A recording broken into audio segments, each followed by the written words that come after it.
नमस्कार साथियों, सभी का स्वागत इस पढ़ने और पढ़ाने की महफिल में। मैं आपका एजुकेटर, आपका साथी विजय टाक, आप सभी का स्वागत करता हूं। दोस्तों, जो आज का जो सेशन रहने वाला है वो ब्रह्मपुत्र नदी पर रहने वाला है और हम बात करेंगे नदी वाला सेशन में। हम गंगा की बात की थी तो ब्रह्मपुत्र को बाय डायग्राम से काम करेंगे, उसकी सहायक नदियों के बारे में, उसका अपवाह तंत्र के बारे में, सारी चीजों के बारे में चर्चा करेंगे। तो चलिए हम बात करते हैं ब्रह्मपुत्र नदी की। तो ब्रह्मपुत्र की जब भी बात आती है तो सबसे पहले हम नदी का ओरिजिन देखते हैं। तो याद रखना, जब ब्रह्मपुत्र की बात आएगी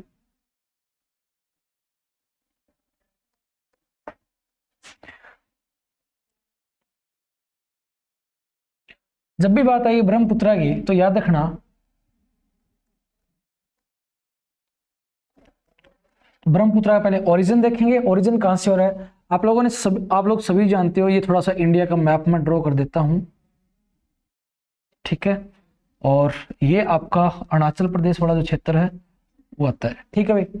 जब बात करते हैं ब्रह्मपुत्र की तो ब्रह्मपुत्र तिब्बत वाला जो क्षेत्र आपका है, कौन सा? तिब्बत वाला क्षेत्र। और तिब्बत वाले क्षेत्र में यहाँ पर आपको एक झील पाई जाएगी, मानसरोवर लेक। कौन सी? मानसरोवर। तो मानसरोवर लेक है। और मानसरोवर लेक जो है, इसी मानसरोवर लेक पर एक जगह का नाम है चमयुंगडुंग। कौन सा स्थान है? चमयुंगडुंग। चमयुंगडुंग नामक स्थान पर, ठीक है भाई। और आपसे ग्लेशियर पूछ लिया जाए तो यहीं पर एक ग्लेशियर है जिसका नाम क्या होगा? तो याद रखना, आंगसी ग्लेशियर। क्या नाम होगा? आंगसी ग्लेशियर। ऐसे डिनोट कर सकते हो आप लोग, आंगसी ग्लेशियर। आंगसी ग्लेशियर। तो जो ब्रह्मपुत्र नदी है इसका ओरिजिन कहां से हो रहा है? आंगसी ग्लेशियर, चमयुंगडुंग नामक स्थान है और मानसरोवर झील है, तो यहां से इसका ओरिजिन होता है। अगर मैं नदी की बात करूं तो नदी का जो अपवाह क्षेत्र रहेगा, तो इस नदी को इंटरनेशनल रिवर के नाम से भी जानते हैं। किसको? ब्रह्मपुत्र। तो कई बार सवाल पूछा जाता है ब्रह्मपुत्र जो नदी है वो अंतरराष्ट्रीय नदी है, तो हाँ बिल्कुल है। तो अंतरराष्ट्रीय नदी भी कहते हैं इसे हम, ठीक है भाई। सभी देखो भाई, ये आपकी ब्रह्मपुत्र नदी है, ये इसमें वाटर फ्लो हो रहा है, ठीक है। तो ब्रह्मपुत्र नदी से क्वेश्चन क्या बनेगा? तो ब्रह्मपुत्र क्वेश्चन ये बनेगा, तो ब्रह्मपुत्र नदी को आपसे सवाल बनेगा कि ब्रह्मपुत्र नदी को नेपाल वाले क्षेत्र में, तिब्बत वाले क्षेत्र में किस नाम से जानते हैं? तो याद रखना, ब्रह्मपुत्र नदी का दूसरा नाम क्या है? सांगपो। क्या नाम है? सांगपो। आ रही बात समझ में? सांगपो नदी। तो आपसे सवाल रहेगा सांगपो नदी जो है किस नदी का नाम है? तो याद रखना, ब्रह्मपुत्र का दूसरा नाम है सांगपो। और सांगपो का अर्थ क्या होता है? शुद्ध करना। क्या अर्थ होगा? शुद्ध करना।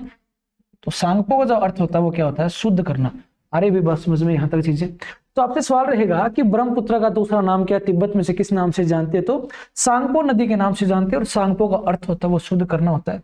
भारत में ब्रह्मपुत्र नदी जिस क्षेत्र में प्रवेश करती है वो आपका अरुणाचल प्रदेश वाला क्षेत्र है। ये क्षेत्र वो है जहां से आपकी नदी जो है भारत में प्रवेश करती है। और यहाँ पर ये दर्रा है और इस दर्रे का जो नाम रहेगा वो आपका रहेगा नामचा बरुआ। क्या नाम है? नामचा। नामचा बरुआ।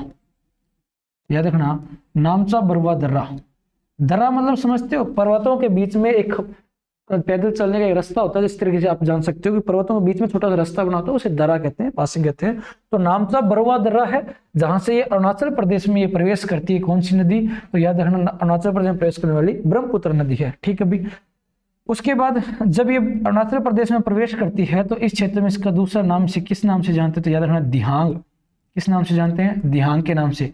तो आपसे सवाल रहेगा ब्रह्मपुत्र नदी को किस नाम से जाना जाता है अरुणाचल प्रदेश में? तो याद रखना, दिहांग के नाम से भी जाना जाता है। आ रही बात समझ में? तो दिहांग के नाम से किसे कहा जाता है? तो ब्रह्मपुत्र को, ब्रह्मपुत्र, ठीक है भाई। नेक्स्ट चीज की ओर बढ़ते हैं। अगला जो आपके सामने सवाल रहेगा, जब ये नदी अरुणाचल प्रदेश में फ्लो करती है तो उस क्षेत्र में इसकी एक सहायक नदी बनती है। यहां से इसकी एक सहायक नदी बनेगी नीचे वाली साइड से, तो इसका नाम है दिबांग। क्या नाम होगा? दिबांग। किस नाम से जानेंगे भाई? दिबांग के नाम से। तो दिबांग कहते हैं इसे, ठीक है भाई।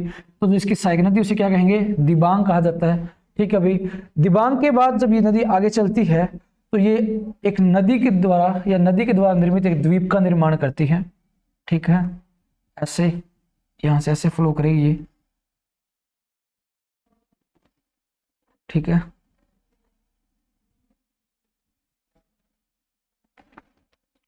तो ये एक द्वीप का निर्माण करेगी और विश्व का सबसे बड़ा द्वीप माना जाता है इसे नदी के द्वारा निर्मित किया हुआ। तो याद रखना, विश्व का सबसे बड़ा नदीय द्वीप, तो याद रखना विश्व का सबसे बड़ा नदीय द्वीप है ये विश्व का सबसे बड़ा नदीय द्वीप, ठीक है भाई। तो विश्व का सबसे बड़ा नदीय द्वीप कौन सा है? तो माजुली द्वीप, इसका नाम क्या है? माजुली, याद रखना माजुली। इंपॉर्टेंट क्वेश्चन है, बार बार पूछा जाता है। नदी के द्वारा निर्मित होने वाला विश्व का सबसे बड़ा द्वीप है माजुली द्वीप। आ रही है बात समझ में? ठीक है भाई, यहां तक चीजें क्लियर होगी भाई, ठीक है। नेक्स्ट इसकी सहायक नदी बनती है, जब ये असम में प्रवेश करती है तो ये क्या कहलाती है? ब्रह्मपुत्र। असम में से क्या कहते हैं? ब्रह्मपुत्र कहते हैं, ठीक है भाई। असम में से क्या कहेंगे? ब्रह्मपुत्र कहेंगे। पहले आपने देखा अरुणाचल प्रदेश में से क्या कहते हैं? दिबांग कहते हैं, तो दिहांग कहते हैं। दूसरी इसकी सहायक नदी बनती है वो दिबांग है, ठीक है। उसके बाद एक नदी और बनाना अरुणाचल प्रदेश में, और वो इसकी सहायक नदी, उसका नाम है लोहिता। क्या कहेंगे? लोहिता। तो इसका दूसरा नाम जो होगा वो क्या कहेंगे? इसे लोहिता। इसको आप रिप्रेजेंट कर सकते हो लोहिता, ठीक है। लोहिता नदी। तो अरुणाचल प्रदेश में दो सहायक नदियां दिबांग और लोहिता। दिहांग इसका दूसरा नाम है। असम के अंदर जो ये आपका माजुली द्वीप बनता है वो कहां बनता है? तो असम में। तो याद रखना ये भी चीज कि असम राज्य में एक द्वीप बनता है, नदी के द्वारा निर्मित द्वीप है, जिसे हम माजुली द्वीप कहते हैं। विश्व का सबसे बड़ा द्वीप है नदी के द्वारा। आ रही बात समझ में? जब ये नदी ब्रह्मपुत्र असम में कहलाती है तो वहीं पर असम में इसकी एक सहायक नदी बनती है। सबसे पहले कुछ एक सहायक नदी उनके नाम लिख देते हैं। इसकी कुछ एक सहायक नदियां बनती है, ठीक है भाई। इस साइड में नाम लिख देता हूं इनका। तो पहली जो सहायक नदी उसका नाम है सुबनसिरी। दूसरी जो इसकी सहायक नदी उसका नाम है धनसिरी। तीसरी उसका नाम है कामेग। चौथी का नाम है मानस। क्या नाम है? मानस। आरी बस में चौथी का नाम क्या है? मानस, ठीक है। उसके बाद ये मुख्य सहायक नदियां हैं। उसके बाद अगर मैं बात करूं ब्रह्मपुत्र नदी की एक सहायक नदी बनती है जिसका नाम है तीस्ता। क्या नाम है? तीस्ता। ये नदी नेपाल वाले क्षेत्र से निकल के आती है भाई, याद रखना ये चीज, कहां से? नेपाल वाले क्षेत्र से निकल के आती है। इस नदी का नाम है तीस्ता। जहां पर ब्रह्मपुत्र और तीस्ता का संगम होता है, जहां पर ब्रह्मपुत्र और तीस्ता का संगम होता है, उस क्षेत्र को, जहां पर ब्रह्मपुत्र और तीस्ता और ब्रह्मपुत्र का जहां संगम होगा उसके बाद ये क्या कहलाती है? जमुना कहलाती है। क्या कहलाती है? जमुना। तो याद रखना आपसे सवाल रहेगा जमुना किन दो नदियों का संगम है? तो याद रखना ये तीस्ता और ब्रह्मपुत्र दोनों नदियों का संगम है। उसके बाद ये बांग्लादेश वाले क्षेत्र में प्रवेश करती है। ये आपका बांग्लादेश है जहां पर ये प्रवेश करती है, और इस बांग्लादेश वाले क्षेत्र का नाम क्या है? तो याद रखना गोपालपारा। जहां पर ये प्रवेश करती है बांग्लादेश में, उस स्थान का नाम है गोपालपारा। आ रही है बात समझ में? गोपालपारा नामक स्थान पर प्रवेश करती है, ठीक है भाई। तो गोपालपारा में ये प्रवेश करती है, कहां पर? बांग्लादेश में, ठीक है, बांग्लादेश में। और उसके बाद जब ये नदी बांग्लादेश में बहती है तो बांग्लादेश में जो आपकी गंगा नदी है, और जो गंगा नदी जो बांग्लादेश में जब आती है तो उसे पद्मा के नाम से जानते हैं। तो इसका मतलब कि पद्मा और जमुना का जब संगम होता है, याद रखना पद्मा और जमुना का जब संगम होता है, यहां से आप इस पद्मा को डिनोट कर सकते हो वैसे, जब पद्मा और जमुना का संगम होता है, अरे बात समझ में? पद्मा और जमुना का जब संगम होता है, ये आपकी नदी रहेगी पद्मा। जो बांग्लादेश में गंगा आती है उसे क्या कहते हैं? पद्मा कहा जाता है, ठीक है भाई। जब पद्मा और जमुना का संगम होता है तो ये क्या कहलाती है? मेघना कहलाती है। क्या कहलाएगी? मेघना। तो याद रखना मेघना। तो मेघना किन दो नदियों का संगम है? तो याद रखना ये जमुना और पद्मा दोनों का संगम कहलाता है। तो इसको याद रख सकते हो, जमुना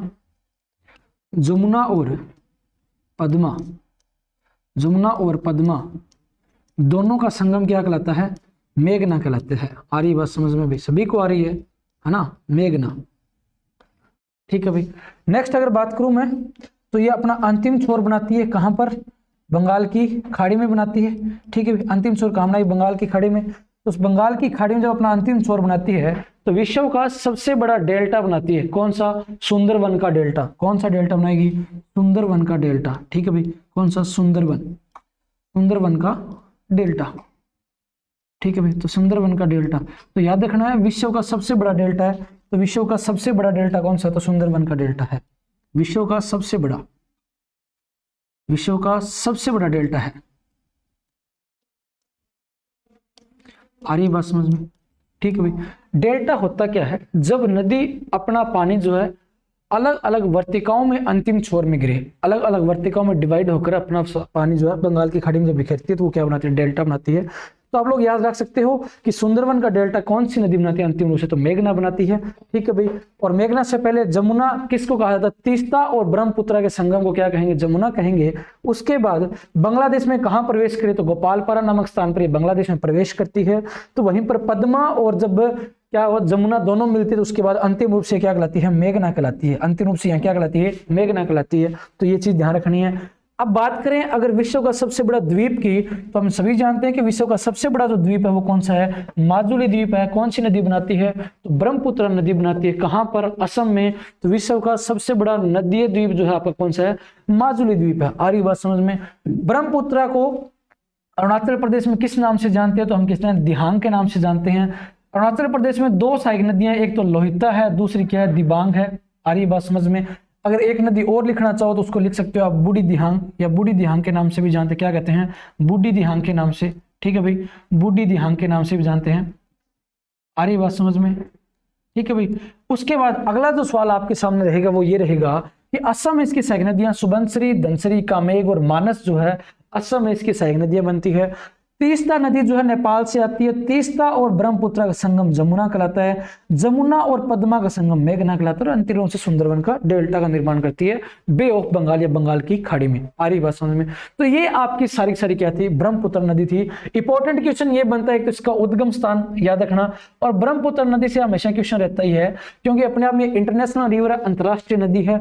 ब्रह्मपुत्र को अब आपके नेपाल वाले क्षेत्र में क्या कहते हैं? सांगपो कहते हैं। तो सांगपो का अर्थ क्या होता है? शुद्ध करना। आ रही बात समझ में? तो सांगपो अर्थ क्या था? शुद्ध करना। सांगपो के नाम से किस नदी को जाना जाता है? तो ब्रह्मपुत्र को। ठीक है भाई, तो ये आपकी पूरी पूरी ब्रह्मपुत्र नदी थी। ठीक है भाई, गंगा हमने पीछे पढ़ी थी। ये ब्रह्मपुत्र का डायग्राम है। पीपीटी जो आपको मिलेगी ये पूरा पूरा किया हुआ, ये आपको जीएस विद टाक्सर के नाम से आप चैनल ज्वाइन कीजिए। जीएस विद टाक्सर के नाम से आप टेलीग्राम चैनल पर जाइए, उस टेलीग्राम चैनल पर आपको ये पीपीटी आपको मिलेगी। ठीक है भाई, आ रही बात समझ में? है ना? ठीक है, तो आज के सेशन को मैं यहीं समाप्त करूंगा। जय हिंद, जय भारत, धन्यवाद।